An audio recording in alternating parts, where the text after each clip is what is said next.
All right, everybody, we've got Dennis here. We'll start with questions. Please raise your digital hand, and we'll go first to Andy. Hey, Dennis, just walk us through that last sequence there, the snap, not being able to corral it at the end. What was going on? Was it just loud? What were the communication issues there? Yeah, it was more so. It was loud the whole time, but it was more so the play clock ticking down. Wanted the snap quicker. Took my eyes off it to see what the play clock was at, and just so happened that that's when he snapped it. So we were pretty efficient with the noise all night. There were a few miscues which are going to happen, but that was just one that was took my eye off it for half second. So to Rich. Just kind of walk us through what was going to, when you got the ball back with 1 minute and 47 seconds to go. What was the plan going out there? Just sideline passes, or what were we trying to do? Yeah, the plan was the same thing that we had the drive before. It flailed out. We had 2 good opportunities to go down and score, and the plan was the same. It was the first time we had all 3 timeouts. The second time we had no timeouts. So the plan's a little different in terms of play calling and what I can do in terms of where I can work on the field. But I think we had like 1 minute 30 left in the second drive, so I was restricted a little bit to the outsides, but still had the ability to go in the middle of the field if we can get a first down and stop the clock. So just the mindset of that is stuff we work on a ton, and things you need to keep working on because they come up in the bigger situations. We'll hear next from Trevor. We had a pretty strong connection with Joey and Trey tonight. Just was working well with the tight ends.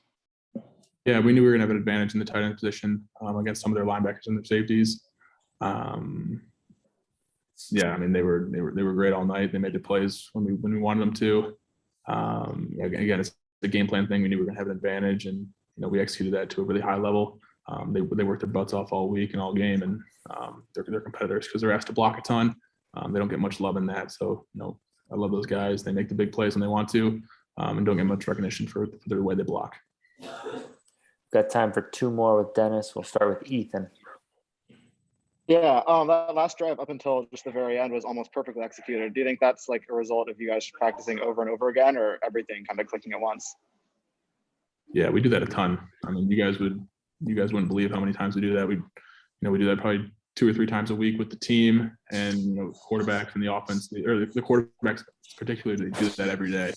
Sometimes twice a day with all the quarterbacks playing receivers, just when we have an individual time. So I'm glad it showed, and we worked at a high level, and just really unfortunate we didn't get a chance at the end there to even put a shot in the end zone. Last question for Dennis come from Dan. Yeah, Dennis, coach just mentioned how tight ends are more or less going through your progressions. Is that just something that you have as a check down, as a safety valve on certain plays if you're scrambling, or if things are breaking down, or how do just to look for them?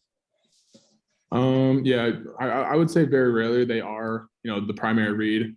There's a few where they are, and but primarily with them being inside and attached, they're not usually the first read. So it's a result of getting through progression.